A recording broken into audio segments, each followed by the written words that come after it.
लेकिन अनुमा जी सवाल तो ठीक खड़े कर रही हैं। आपका जो वो पायलट कांड, मानेसर कांड, वो कौन भूल सकता है, जिसमें जिक्र खुद गहलोत 40 करोड़ का वो करते नजर आ रहे हैं।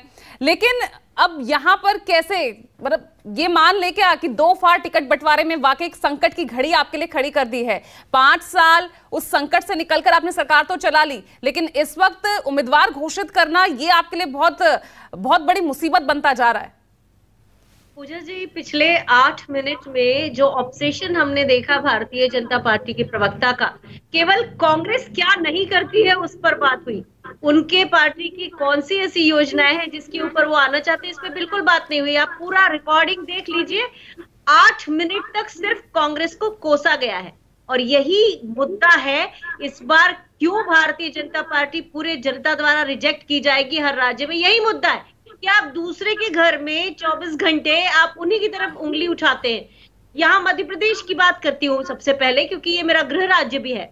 यहाँ पर शिवराज सिंह जी के नाम पर कोई चुनाव नहीं लड़ा जा रहा। शिवराज सिंह खुद को अपने आप को ही फीनिक्स कह रहे हैं, फीनिक्स पक्षी जो रिसरेक्ट होता है, जिसका एक्चुअली कोई वजूद नहीं है, तो वो अपने आप को पहले ही वजूदहीन मान चुके हैं। उसके अलावा लगातार हम देख रहे हैं कि पार्टी ने शिवराज सिंह जी को बिल्कुल किनारे कर दिया है और शिवराज सिंह जी किसी तरह से मुख्य पेज पर रहने की कोशिश कर रहे हैं।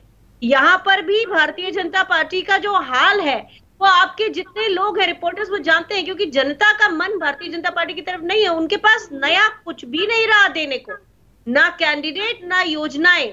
और योजनाएं तो ऐसा है कि 29,000 योजनाएं घोषित कर दी और उनमें से किसी का भी ठीक से रिपोर्ट कार्ड नहीं है। आज मालूम भी नहीं होगा भारतीय जनता पार्टी को कि कितनी योजनाएं उन्होंने यहाँ पर की है। एक और बात अब राजस्थान की ले लेते हैं, जहां पर बहुत सारे सांसदों को भेज दिया गया है जिन्हें काले झंडे भारतीय जनता पार्टी के अपने ही लोग दिखा रहे हैं।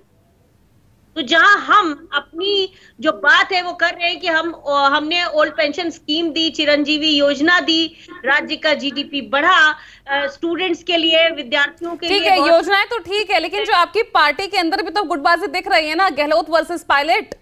गहलोत चाहते हैं कि जो लोग उनके साथ रहे संकट की स्थिति में उनको टिकट दिया जाए, पायलट चाह रहे हैं कि उनके समर्थकों को टिकट मिले। कैसे समाधान निकालेंगे, इसका सॉल्यूशन कैसे निकाल रही है पार्टी? अब तक पहली लिस्ट भी नहीं आई है आप लोगों की।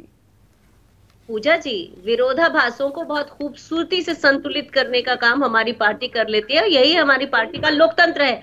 हमारी पार्टी के लिए चिंतित होने की जरूरत नहीं है, क्योंकि हम एमिकेबल सॉल्यूशन निकाल लेंगे। हम बार बार दूसरों पर उंगली नहीं उठा रहे हैं, बजाय इसके कि जो हमने आज पूरी रिपोर्ट में आपके लोगों से सुना कि किस तरह के विरोधाभास, किस तरह की चीजें राजस्थान की भारतीय जनता पार्टी में हो रही हैं। हमें उससे क्या फर्क पड़ता है? हमने जो अपनी योजनाएं चलाई और लोग जो उसको मानते हैं, सारा चुनाव उसी पर लड़ा जाएगा। और आप 2 और राज्य भूल रही हैं, जिसमें मैं जिक्र कर दूं कि तेलंगाना और मिजोरम में, तो तेलंगाना में जो सी वोटर का सर्वे हुआ है वो बता रहा है कि कांग्रेस को वहां कांग्रेस सरकार बना रही है और पूर्ण बहुमत के पास पहुंच रही है, और ये बड़ा कंजर्वेटिव सर्वे है। तो मध्य प्रदेश की तो चिंता है ही नहीं, क्योंकि हम जानते हैं यहाँ के लोग भी भारतीय जनता पार्टी के इवेंट मैनेजमेंट से त्रस्त आ चुके हैं। इस कदर घोटाले यहाँ होते हैं और अभी भी कोई घोटाले कम नहीं हुए।